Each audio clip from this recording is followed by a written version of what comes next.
The show can't start until we crack open a bottle of Revelton. Whether it's their crisp, clean vodka, the bold spice of their rye whiskey, the rich smoothness of bourbon, or the original honey whiskey that started it all, every pour is a taste of craft and passion straight from the heart of Iowa.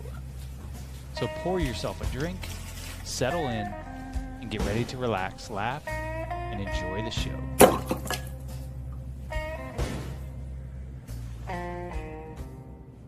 Hey, it's Andrew Downs. I'm proud to support Three Beards Media, and I would love to work with you. If you need merchandise for your company, organization, band, softball team, whatever, I can help. From name brand apparel to promotional items, large orders or small, online stores, and more, I can help your brand stand out. AKC Marketing is local, based in Johnston, and we are an employee-owned business, so our costs are low and our turnaround times are fast. But most importantly, we give you personal service to make sure you get exactly what you're looking for. Email me at andrew@akcmarketing.com or find me on social media, and let's make some cool stuff together. Now sit back and enjoy this Three Beards Media podcast. Would you like to sample some of my nuts?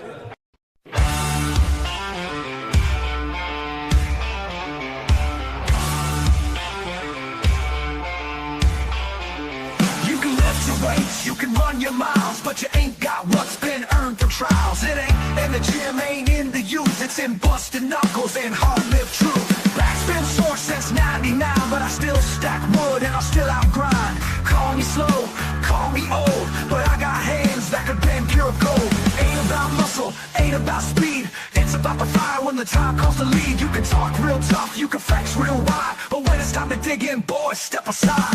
Old man strength, built to last, years of work, no need for class. Ain't no quit, ain't no doubt, you don't know tough till you've been worn out.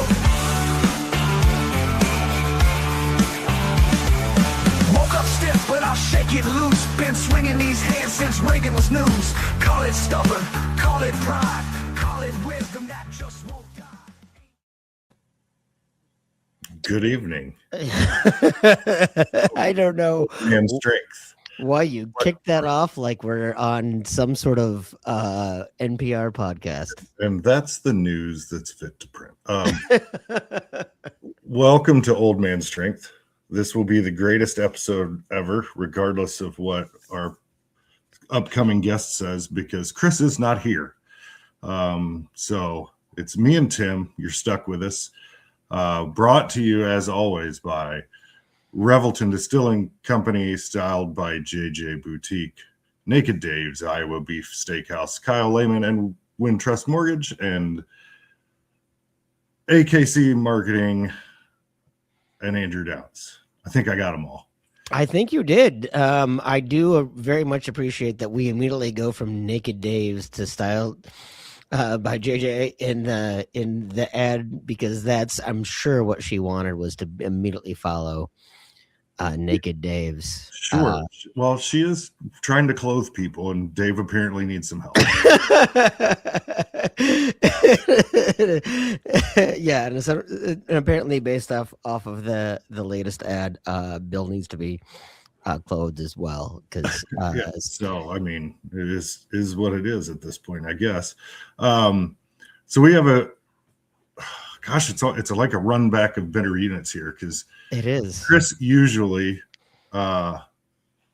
produces the show and does all of that behind the scenes while Tim or I join him as the host. But since Chris is out of town in Las Vegas or someplace like that, pretending he's at a work thing, we actually have JT behind the scenes.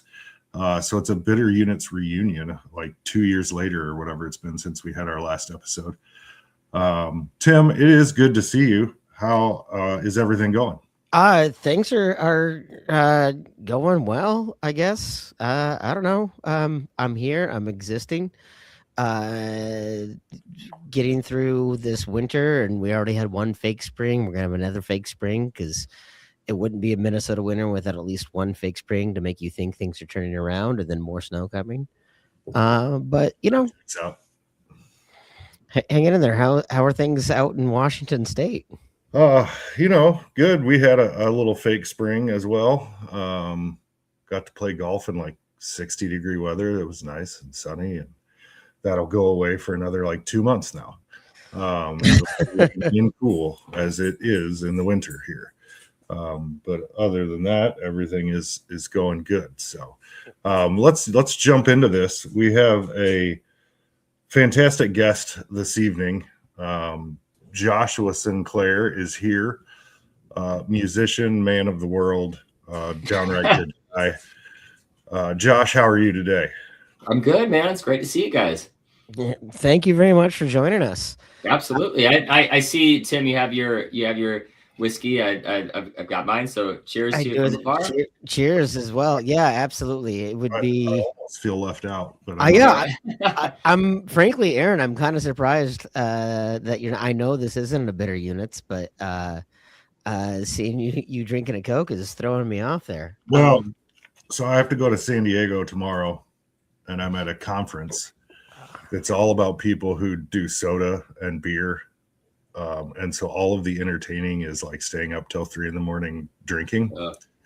So I didn't figure I'd start today or even this weekend because I know what the rest of this week is going to look like. So yeah, and from what I recall from the beverage industry, we always relied on our chemical guys to really show us a good time. So I think that's going to be on you if more than anything. Well, possibly. So, I am a good time, but that's not what we're here to talk about. So Josh, we'll just start with the very basics. Yeah. Tell us a little bit about yourself, where you're from, kind of how you grew up, that kind of stuff. Yeah. I'm from Iowa, central Iowa. So I live in Norwalk, which is just about 10 minutes south of Des Moines. I'm sorry, you live in the same town as Chris. No, it's not so bad, man. It's not so bad. I get to see Chris quite a bit and stuff. So he's a good fella, man. I didn't know he's out in Vegas, so that's cool. Like get out in the warmth and stuff, man.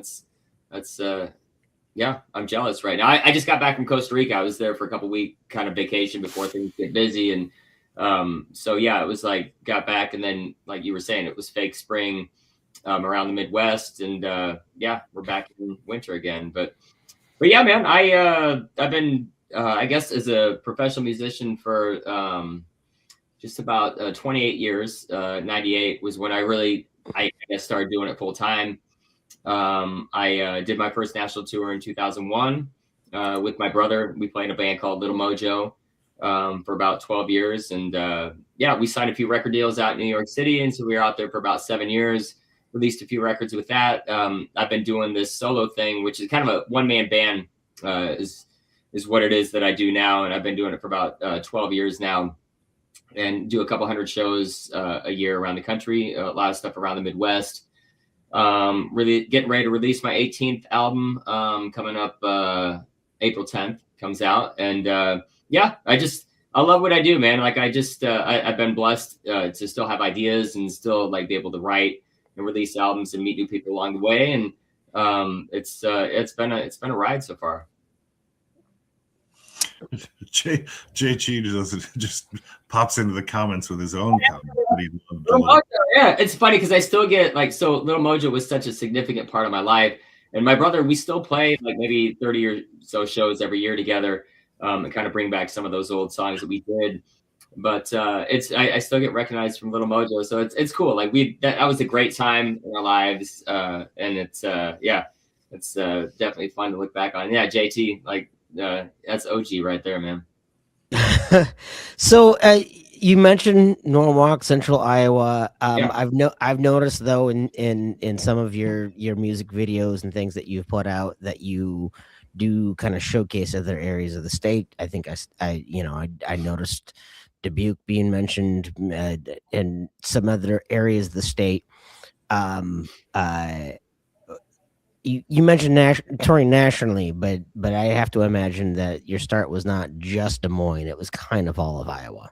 I mean, when I started, it was cut my teeth around Des Moines, played a lot of bars, a lot of places, and then kind of branched out and started doing regional things around all the states around Iowa. And then first national tour was in 2001, so that was a 35 city tour, coast to coast.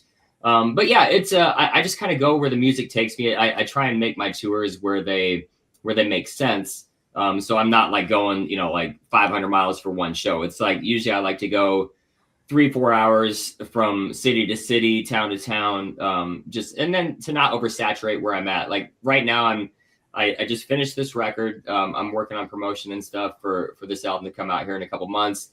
So I'm doing a lot of local things around Central Iowa right now before I hit the road, starting again in April. But yeah, I do stuff all over Iowa and then all around the Midwest during the spring, summer, fall, and then I'll get places down south, Texas, and different spots like as it gets colder. But I just go where I'm wanted. I'm go where I can end up booking shows, and a lot of radio stations down south play some of my music, and so we'll go for things like that. But yeah, it's just it's fun. Like I try and take it into. I think as I get older, I try and appreciate like the places I go, and not just go and like do a job and leave. Like I try and get there early enough to spend some time in those towns or cities. Maybe taking coffee or lunch somewhere, meet some folks, check out like the thrift stores around those towns. Then I have like more of a connection to like where I'm at in the evening and stuff. So I may have said this on the last time I was on this, but there was a movie from 2002 called All About the Benjamins. I don't know if you guys remember. Ice Cube was in it, and he had mentioned. He said there was one part in it, and at the time I'm like, this is the dumbest thing ever. And he said, I'm gonna be where I'm at. I'm like, oh, well, duh, you are where you are, but then I thought about it as I got older. And it's like, you're going to be where you're at. You're going to be present. You're going to like, not worry about where I'm going, like an hour from now or 2 hours or tomorrow and stuff. Like you're going to be present. And so that's kind of like the mentality I've embraced over the last few years. Is like, just really just immerse myself wherever I'm at, try and meet as many folks that come out to shows, and just be present, in the moment. So, I'm also familiar with Little Mojo. Hey, all right. Yeah, absolutely. We might have a connection that I'll want to actually talk about through Pat McManus. Yeah, man, that's wild. Yeah. I played guitar for Rock Prevention. Okay, Pat. We're still buds, man. I still go out to lunch and see Pat. Man, he's awesome. And talk about a dude who, like, I wish I had his energy all the time. Like he just is always on, man. He's always on. He's a good fella. Yeah, no. And so I was familiar with you and Little Mojo back at that point. I moved up here to Minnesota. But the music of Little Mojo is related to, but different than the music that you're making now. So for our listeners, maybe explain, if I were to call it something, I would say it's an intersection of rock and country and Americana. But how would you describe the music that you're making? I mean, that's a great description, Tim. Like I know when I started, and I mean, at heart, I'm always going to be a rock guy. Like when I started playing guitar, I was 10 years old, and I was really into Metallica, Megadeth, and just all those heavy bands. And so I always wanted to be in a rock band. And I think Little Mojo is more of kind of like we were like our own little version of Hanson, and I'm huge fans of Hanson. They're great songwriters. We met them a few times out in New York City. They're awesome people.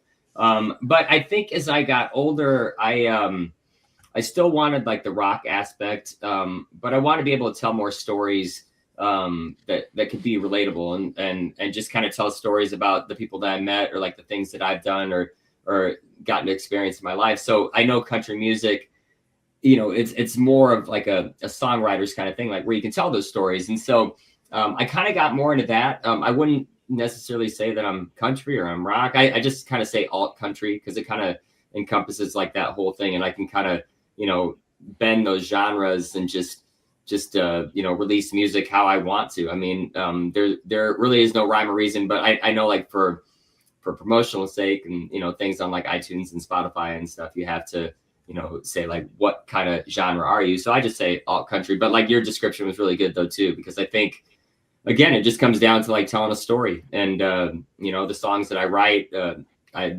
remember hearing years ago that write what you know. And really, as long as you're experiencing life and meeting new people and going new places and just no matter what, like you're always going to have something new. Like no day is the same. No place that I play is going to be the same, even if it's the same venue, that I played before. It's always going to be different people, different experiences. So I try and draw on that as much as I can.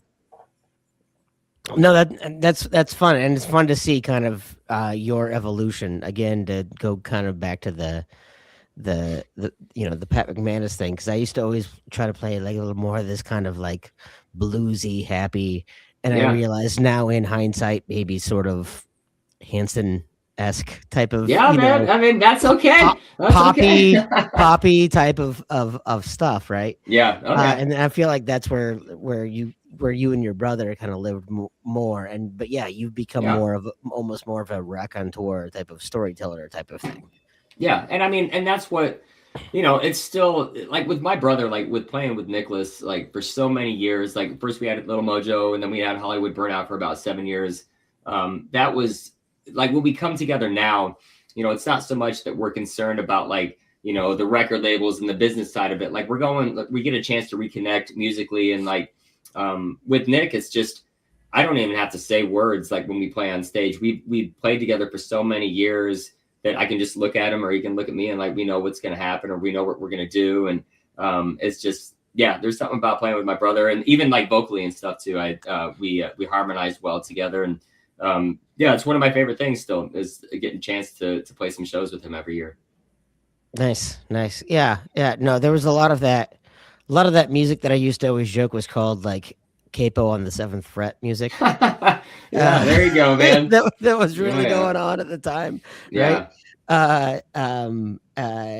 And it is, it's fun and it gets the crowd and going. Capo on the 7th fret, right there. Yeah, exactly, right. But to hear, I guess to hear your music now, it definitely feels more like and this is not a knock on you younger, but it feels more of a life of lived experiences. Yeah, I get that. And I mean, it should evolve. I think like anything in life, like the stories and the songs, they should evolve. And whether that means they get better or worse, like no matter what, you shouldn't just be, rehashing the same kind of stuff. And I try and write songs that maybe other people won't touch, or like they won't touch those certain subjects. And to me, it just makes it fun because then you're just trying to be like that. My creative side comes out in that too, like trying to write something that's relatable, but write something that I've experienced. And that's my favorite. Like I love the songwriting part of it. I love the production. I love the studio, but I also love like the touring and then playing live. Like it's a very separated thing for me. Like when I'm in the studio, I'm not playing a lot of live shows because I'm totally immersed in that studio part of it. And it's kind of like that left side, right side kind of brain thing. Like I'm just focused. And, but I love it all. Like I love the creativity of just being able to like make something that nobody has ever heard before. That's to me, it's like, I mean, I guess it's I don't have kids. I have a cat. So it's like the legacy that I have is to leave behind music. And even like with this new record, before I left to go on vacation, I had an agenda to have it done before I flew out of town for a couple of weeks. Cause I'm like, I'm not morbid, but if I died, I don't want to not have this album come out because it's a part of like who I am that I want to share with people. And so my goal was to have it done before I left and I had it done. And so, yeah, I'm excited for this one, man. Well, no kids and a cat is right up JT's alley. There you go. There you go. Yeah. I mean, I have 2 cats now because my girlfriend has 2 cats. Yeah, they're great. I just have to vacuum up their hair every week. There's so much hair in the house. It's crazy, man. You touched on, and I don't want to give too much away here, I suppose, but you have a song that you sent us. You touched on subjects and things that other people don't necessarily take. I'm not sure I've ever heard a song proclaiming that somebody wants to make you take drugs. Well, so I can tell you the story, and I'll give my girlfriend credit on this.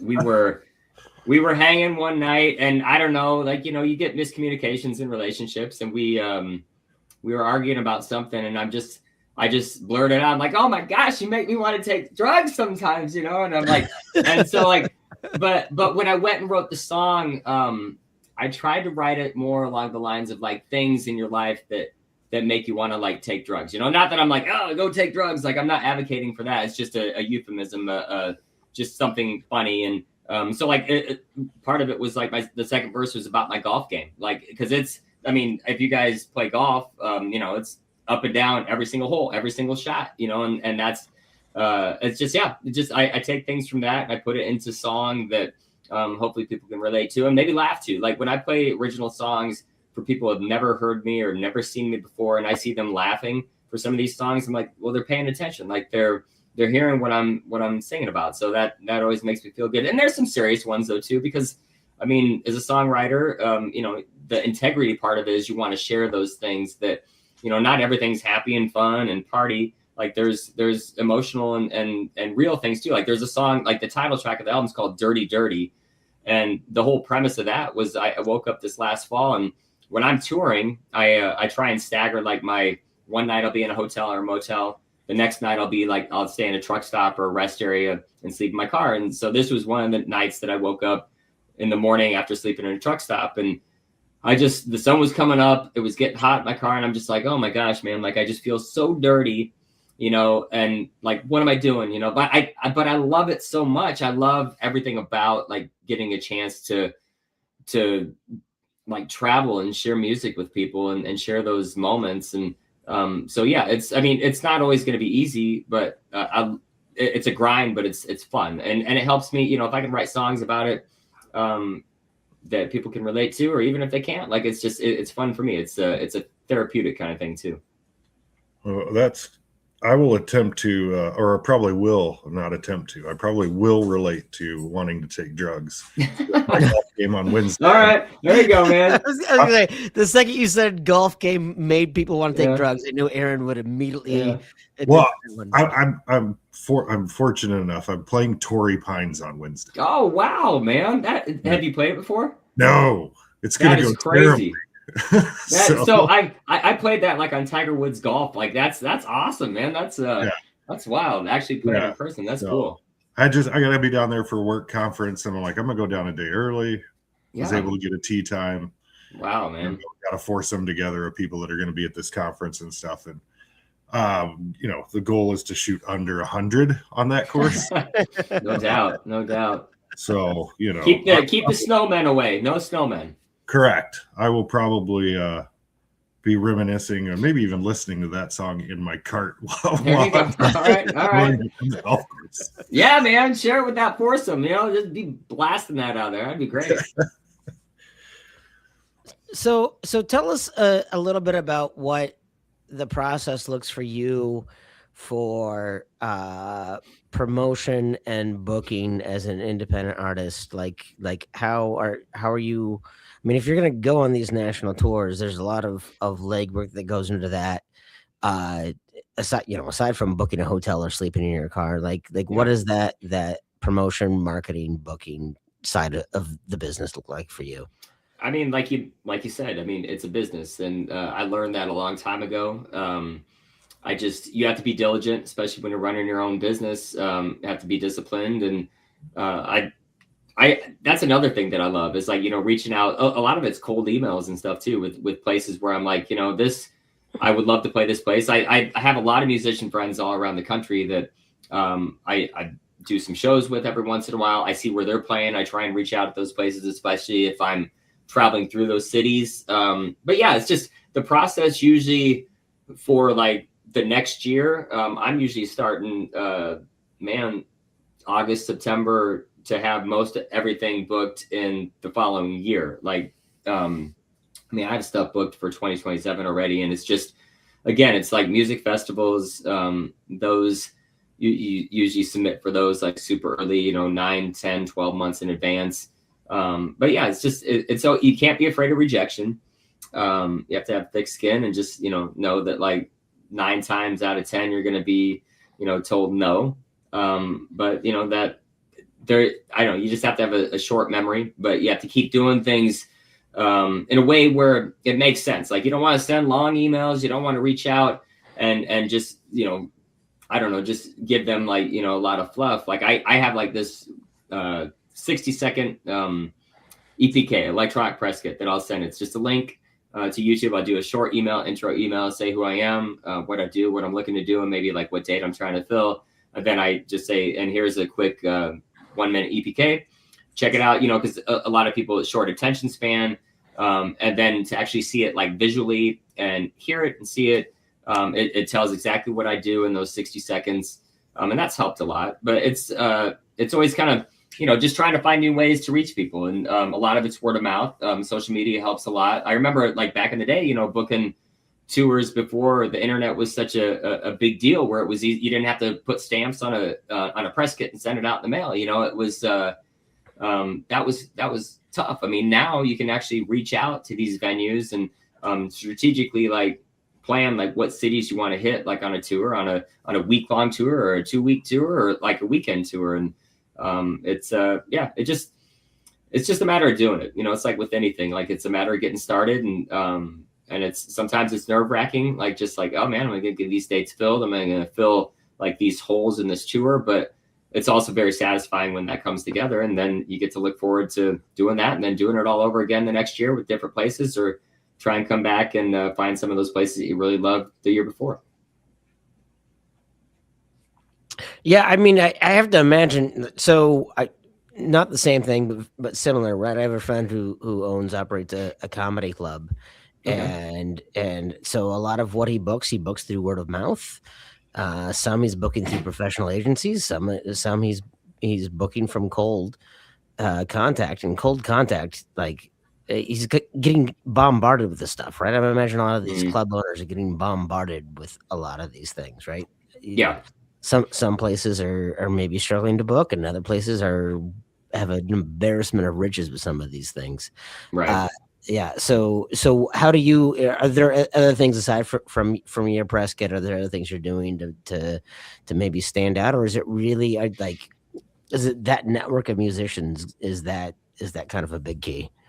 I think it's a little bit of everything. A lot of my musician friends that tour, we share contacts with each other. And it's like just doing your research, like you don't reach out to a club like for, like a heavy metal club if you're not playing heavy metal. It's like, you just want to be smart about like who you're reaching out to and have it make sense for both parties, not just like, hey, I need to fill a date. Can I play your place? Like have a reason why you want to do it. And, the biggest thing is like that I've learned is like, just to be who you are. It's hard when there's so many different, bands and musicians and artists, to not want to be like, oh man, like I want to be like that or like this. Like if you find your niche and you find who you are as a musician and like, just your sound, I guess, like just run with that, because when it's different and it's unique, for me, that's what draws me to other artists, like when they don't sound like everybody else. And I think that's the most special thing is like when you can, when you're like, oh man, you hear that? Like that's blah, blah, blah. Like I know that voice and, it's not, everybody else. And so, yeah, I mean, I work with a couple booking agencies, but 90% of what I do is just all on my own, reaching out to venues and different things. And like, again, a lot of it too is, getting a chance to open up shows. That's my favorite thing is like open for bigger headliners. Nobody is there to see the opener. Like nobody's there to see me. And so when I get a chance to do that, I get like, 30 or 40 minutes to win the crowd over, I guess. It's like you're auditioning to get their approval or their acceptance. And for me, it's fun because the challenge is fun. Like you get to play in front of so many people that weren't there to see you. And if you can get them cheering and having a good time, like it's a win. It's fun. It's the highest of highs, definitely, man. Sure. So you mentioned being an opener. Who are some of your favorite people or biggest names or favorite people or maybe both that you've opened for? I mean, there's been so many. The first one that my brother and I ever did a tour with was Coolio, the rapper. Back in the day, we did a totally makes sense. Yeah, we did a college snowboarding tour that was out in Park City, Utah, and that was really cool. Like he was a nice guy and. Just his whole entourage and stuff. But yeah, I mean, there's just been so many, like most recently, like Paul Cawthon, that was really fun at Bel Air Ballroom, Walker Hayes. Gosh, I'm trying to think. Oh, Blind Melon, like back in the day, I think it was like in the 2005 or 2006 or something. Like I was a big Blind Melon fan in high school, and then Shannon Hoon passed away, but they still wanted to tour and make music, and the guy that they had sing sounded exactly like Shannon Hoon and looked exactly like him. It was crazy. And like to meet those guys. And I remember specifically like the guitar players too. I loved what they did in all the old Blind Melon records. They saw my rig and they're like, oh man, you got some cool guitars, some cool amps and stuff. And I'm like, just, oh my gosh, like you think my stuff's cool? Like that's the coolest thing. So it's, I think it's just, I love gear. I love talking gear. Like I could do it all day. I should start like a podcast or something, just talking about gear, because I always, when I'm on the road, I try and find like things to like, oh, hey, tell me about this new pedal, or tell me about that, or tell me about this guitar. And, but I love everything about like just the music aspect of it and the creativity of like, making things sound different and not just, the everyday thing that you might hear. And then get to, hear what other people or see what other musicians are using. It's always like super fun. And I'm always like, hey, can I look at your board? Is it okay if I go up and look at your board? And, so it's fun. Well, your first guest for your new podcast can be Tim. He's got a ukulele hanging up on the wall. All right, man. All right. I do have the ukulele up there. Yeah. Okay, that's cool. Yeah. Is it nylon strings? They're nylon strings. Yeah. Okay. Yeah. So I have a uke that I got about 7 years ago. It's steel string. Because I played mandolin for about 25 years, and I the 8 strings would always get out of tune. So I'm like, well, what if I just bought a uke and just tuned it like a mandolin, and it won't get out of tune as much. So yeah, we have to jam on ukulele sometime, man. I tell you what, I bought I did not buy. Actually, a friend of mine gave my daughter a Les Paul ukulele, which she's played around with. She's done a little ukulele, a little bit of keys. Right now, she's a drummer, and she's actually a really good drummer. She's awesome. She's 10 years old, and it's a lot of fun. So I've always had this like stupid idea. Like I did this video of like her playing keys while I was playing guitar, and we did like One Headlight by Wallflowers. Oh yeah, dude, that's awesome. That silly little thing. I remember when that record came out too. I saw them on tour with Counting Crows and That Dog when I lived out in Philadelphia. They're in Camden, and yeah, dude, that's awesome, man. That's blasphemous. Yeah, yeah, no, but boy, I don't think you want to upset those guys, Tim. Yeah, I was gonna say no, they're completely harmless. Trust me, I work with them every week. If I don't pull up the instrument after the break, I think I will be disappointing people. You're used to that though. That's kind of my MO. I am. But I was gonna hop in here. I've known Josh. I'm a guitar pedal freak back in the day too. Back in Last Chance Guitar. I got so much random stuff. When me and Kyle Conway were gonna start the new Radiohead, and then we realized he had the talent, I didn't. So I need to get back into it. No, I'm totally with you on the guitar freak. And have you ever heard of a band called Failure? No, Okay, I'll send. There's the guy who's the lead singer, but got into producing, and he's very much in guitar pedals and all that. So I'll send it to you. I don't know if I still get you on Facebook because I'm on my 3rd Facebook thanks to getting hacked. But yeah. Yeah, I see. And I don't even check my personal anymore because it's been shut down so much. But you can get to me on my music page, the Joshua Sinclair page. But yeah, dude, we'll definitely have to talk about You're not the only one who geeks out about weird random guitar pedals I don't need. Things that don't sound like other ones. Like that's what I love. Like those and I actually so I made a banjo patch on this multi-effects that I have because I'm like, I really want banjo in a couple songs, but I didn't want to bring a banjo out like for everything. So I made my own, like the stuff that you can do now, like with some of these things. It's insane. Crazy. It is. My favorite thing is when I go to a concert, I always tell my buddies, I just stand behind where they mix the music. Yeah. Because it's the best sound. There's no one in front of you. You also get to see the show behind the show. It's amazing now how they just hit a button and every EQ is set up for that song.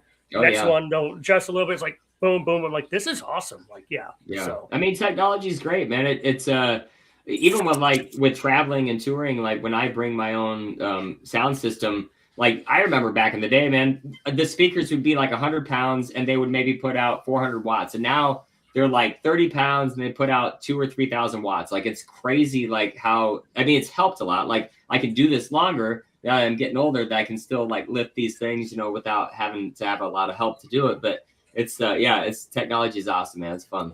Yeah, I remember in 2000, Todd Parkmore of Big Head Todd was getting all this credit for bringing his laptop on stage and using all of that to because like a lot of the stuff that you're doing by yourself is looping and kind of that standard old MIDI style of looping. Well, I mean, mine's all like live, so like nothing's recorded. Yeah. It's all like in real time. But it's built. It's constructed in time. So it's never going to be, which is kind of fun because it'll never be the same. And there's that element of like you might mess up, so like it always just it's exciting like every single time. You can kind of do it like however you want to do it, man. It's a little bit of improv. It's like jazz, only people want to hear it. I'm going to stop you, Tim, because I was going to get into that a little bit, but we need to take our break here. That's what I was just going to say. Yeah. So let's hear from our sponsors if JT can push the right button, and we will be right back. Making great tasting bourbon requires the perfect combination of ingredients, conditions, and time. The longer it rests, the better it tastes. Revelton Distillery's new single barrel bourbon is made from 80% corn, sourced 100% from Iowa farmers. And unlike mass-produced bourbons, each barrel of Revelton's single barrel bourbon is unique, proofed on when it tastes best. As they like to say, it'll be ready when it's ready.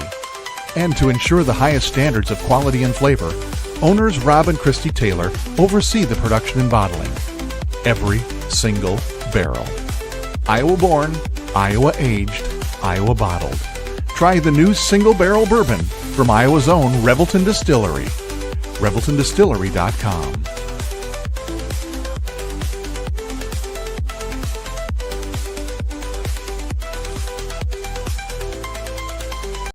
In the heart of Des Moines, one name has stood above the rest: Iowa Beef Steakhouse. Step inside, and you enter a place where tradition still matters, where the atmosphere feels familiar, warm, and unmistakably Iowa. Service isn't rushed. It's personal, attentive, and rooted in genuine care. And before the main event, the freshest start in the city, our signature salad bar, crafted every single day. Then comes the reason people have returned for generations: Iowa beef, hand-seasoned with pride. Guided by flame, forged by heat. This is where flavor becomes legend. Served with the same care it was crafted with, a meal meant to be remembered. And whether the night calls for bold, smooth, or something in between, our bar offers a selection as rich as our history, including the old-fashioned we've become known for: balanced, timeless, unforgettable. And long after the fire cools, the glow of this place stays with you. Iowa Beef Steakhouse, 1201 East Euclid Avenue, Des Moines, Iowa, where Iowa comes for steak, done right. Welcome back to Cooking with Billy and Willie. We're already in progress because great cooking doesn't wait. Today, we're turning things up with Naked Dave's seasoning and sauces. This chicken and the beef here and all this stuff is fantastic. It tastes fantastic with this Naked Dave stuff. Oh yeah, dude, this barbecue sauce. Yeah, seriously. Yeah, that's why we're doing the commercial for Naked Daves. That's why we're like pretend like we're naked. We pretend like we're naked, and then we eat. It'll be a good commercial. It will be, for sure. Hey, why are you really naked? You didn't have to be all the way naked. We were pretend. It's supposed to, I wanted it to be like realistic, like. Yeah, Daniel Day-Lewis. Well, one thing you can keep the chair after this. Where's the director? What's the problem? What is your guys' problem? It's fine. What? Why's he naked? I told him we were doing a naked commercial at your house. This is like the worst porno flick ever. It's Naked Dave. Look at Dave. It really is good. If you want bold flavor that doesn't hold back, try Naked Dave's seasoning and sauces. Find it at your local Hy-Vee grocery store. Ask your grocer to carry it, or order online today at www.littlewolffoods.com. And remember, Naked Dave's, you don't have to be naked to use it. Gentlemen, let's be honest. Finding the perfect gift for your wife or girlfriend isn't always easy. You want something thoughtful, stylish, and unique, and that's exactly what you'll find at Styled by JJ Boutique. Julia Bradshaw and her team strive to be your go-to boutique for casual, boho, and chic clothing and accessories, helping women elevate their style one piece at a time. Located right here in Johnston, Iowa, Styled by JJ brings trendy, high-quality fashion that boosts confidence without breaking the bank. So, if you're looking for a gift that says, I get you, instead of I tried, head to Styled by JJ Boutique. Because nothing makes her smile like feeling beautiful. Styled by JJ Boutique, where style meets confidence. Visit our Johnston location or shop online at styledbyjjboutique.com.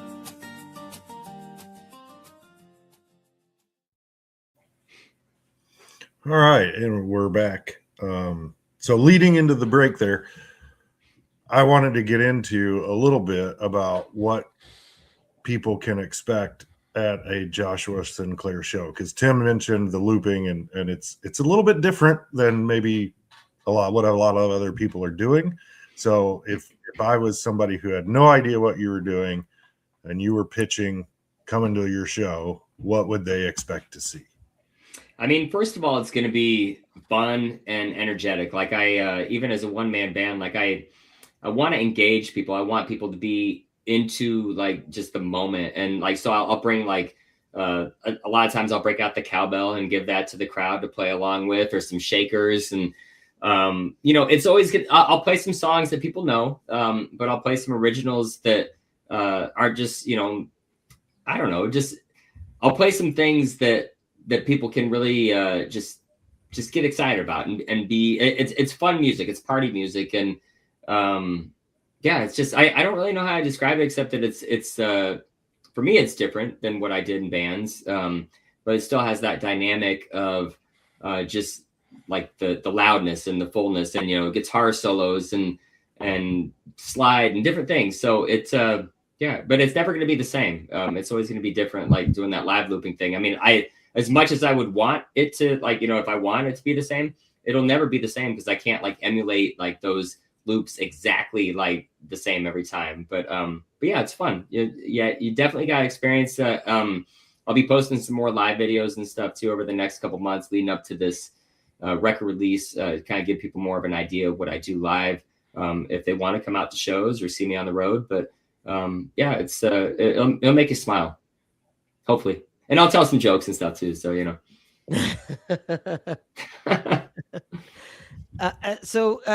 maybe what I'm curious about, right? So as I listened through your catalog, and I tried earlier to give maybe a really basic explanation of your genre and your influence, but maybe who are some of your influences? Who are some of those people that you're either that influences? Because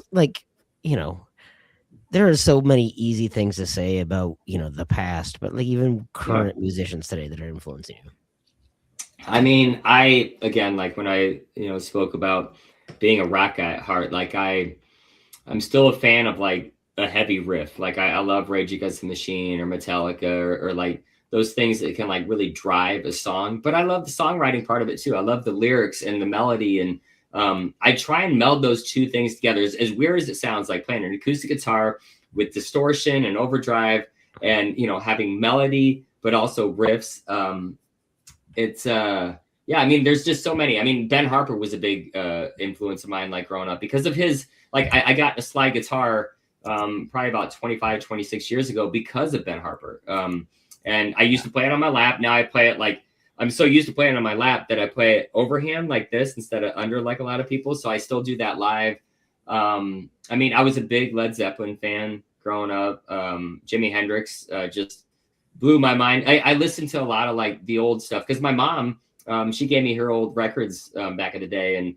And so I cut my teeth on like, Grand Funk Railroad and Janis Joplin and Simon and Garfunkel and just so many artists that, I was able to kind of get a very diverse kind of catalog in my brain about like, it's not just, one genre of music. It's so many different things. And it's not just necessarily about, you can produce music any way you want. It could be, you can make a Simon and Garfunkel song, a metal song, or vice versa. And it's just, if a good song is a good song stripped down to nothing, and like when it's like it can move somebody, like when it's just the acoustic guitar and vocals, that's kind of stuff I love, man. Like a good song is a good song.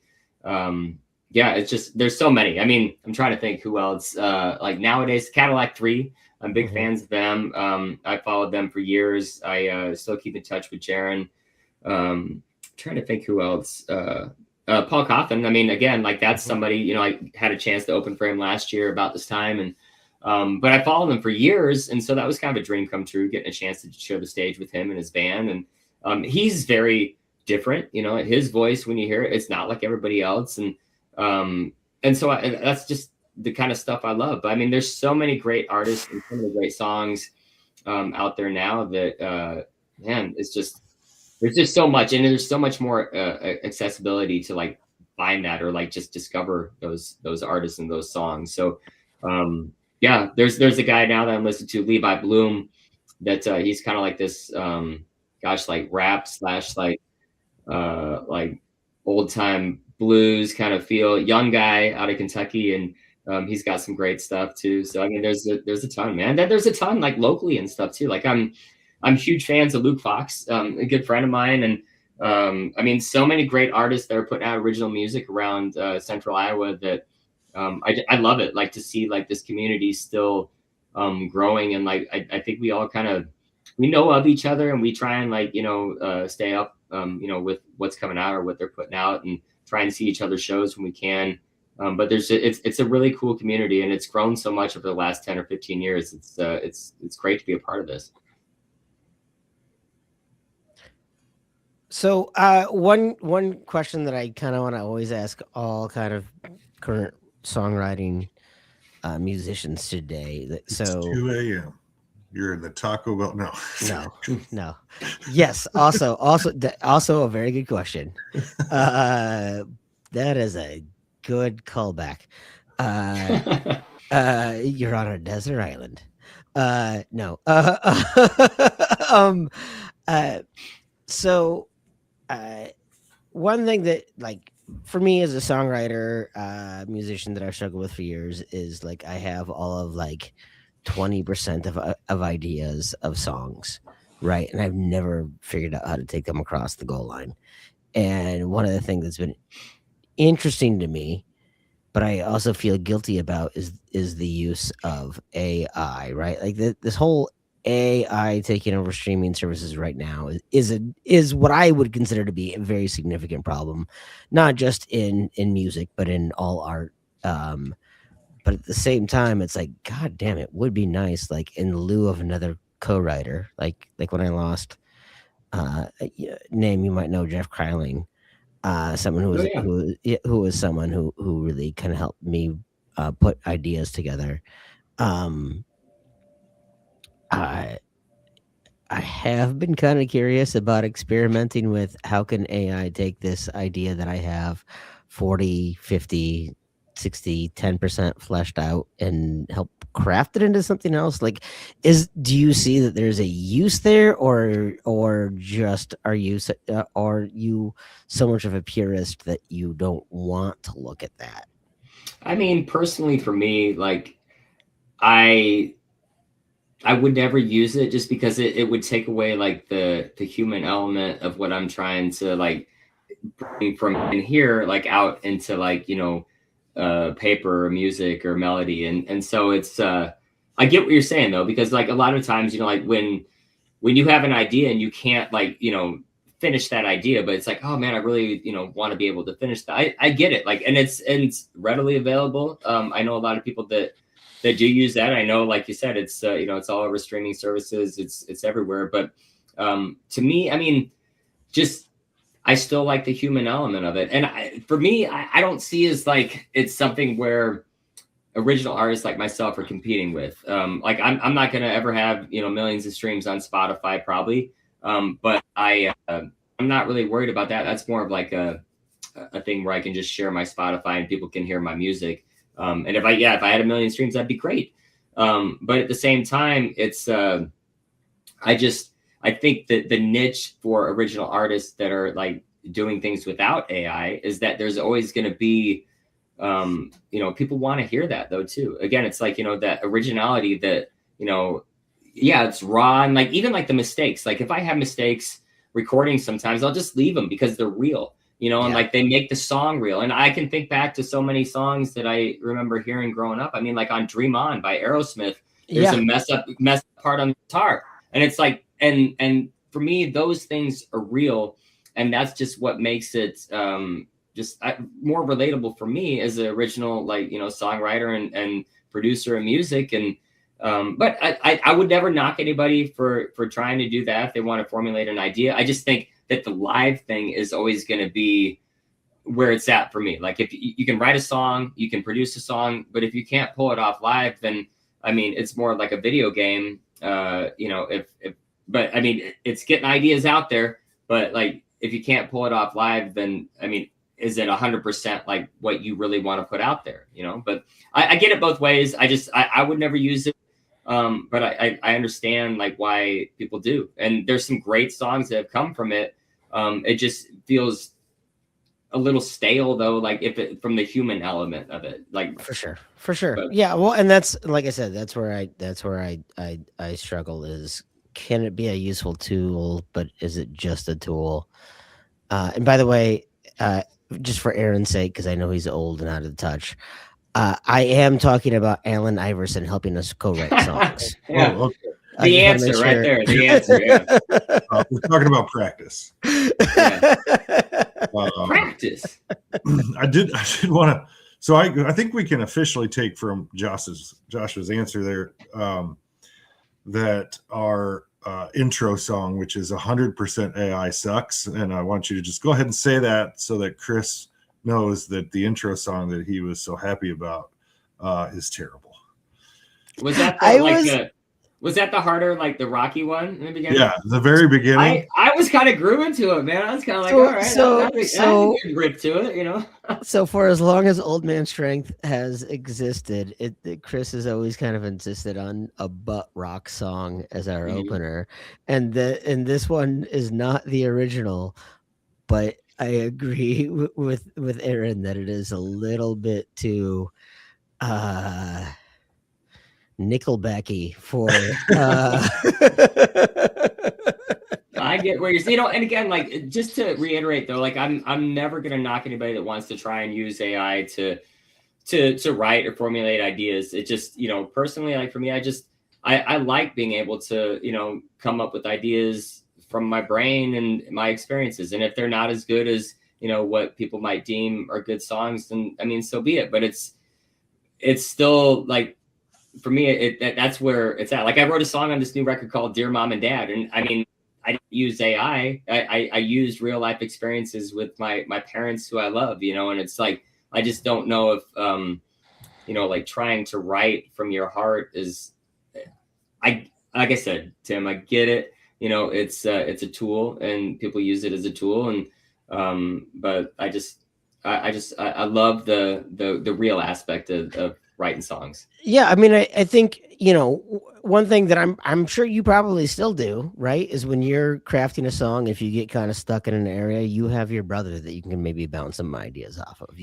Sometimes, yeah, I'll send Nick some stuff. I'll send him some songs, especially like if it's close to being done. I'm like, hey, because he's sang harmonies on all my records, the last few records, and we'll come up with ideas together. So I mean, in a sense, I guess that's like AI, but with a real person, Yeah. Not AI, but you know what I mean? It's the same premise, but it's still like the human mind, like thinking of these parts, which they still have a lived experience to contribute. It's not insincere. I like, that's where I've been struggling to try to figure out, because I have these songs that have been like 20 years in the making that are all about 70% complete type of thing. Well, you know what? You need to combine a few of them, and then you'll have one that's 100% complete, because maybe you have parts that like would all like kind of fit together, It's going to sound like the worst version of Sgt. Pepper's if I do that. I just want to make sure that's all right, man. Put it out there, let it happen. Tell you what, I will record all 70% of all of them, and I'll send them to you, and you can go finish them for me then. And then okay, I'll see what I can do, man. Yeah. You take everything that's terrible and throw it out, and then the 5 minutes that are left, you can do something with. So, all right. Well, we could go on forever here, but we do want to make sure that we respect Josh's time here. So, two things before we cut to our STFU segment here. Or maybe it's one thing. No, two things. Two questions. One, I'm going to steal from Stephen Colbert in the Colbert Questionnaire.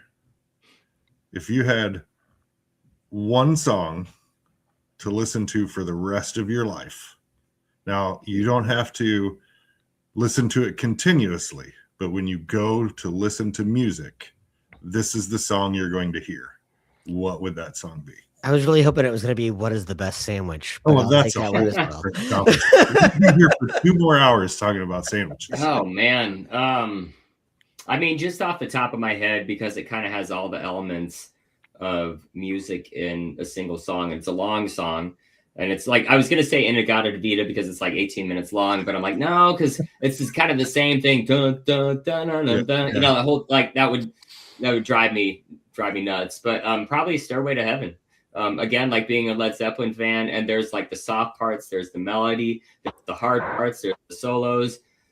There's just everything in that song, as cliche as it might be. Like I could listen to that and probably hear new parts every single time. I mean, but any song, if you listen to it over and over and over, it's going to drive you nuts. I mean, even like when I go to mix and go to, like finish up records, I can't listen to those songs for a long time because I've lived with them so much, like hearing those parts over and over again. But I'd say probably "Stairway to Heaven." Okay, great. Second question is the one I joked about because you are on the road a lot. So I'm guessing you on occasion do have to eat fast food. Occasion, yeah. So it's 2 a.m. You're rolling through the Taco Bell drive-thru because it's open at 2 a.m. What's your order? Well, it doesn't matter if it's Taco Bell or Taco John's or Culver's or McDonald's. Taco John's is better, but I'm a French fry aficionado, so I probably do the potato olays or anything that has like that can dip in ketchup. Like I love French fries, especially on the road because it's something that kind of fills me up. I don't feel too bad about it. So yeah, probably some kind of fried potato. Not baked potato. No. But like French fries, like kind of stuff that you can dip ketchup in it.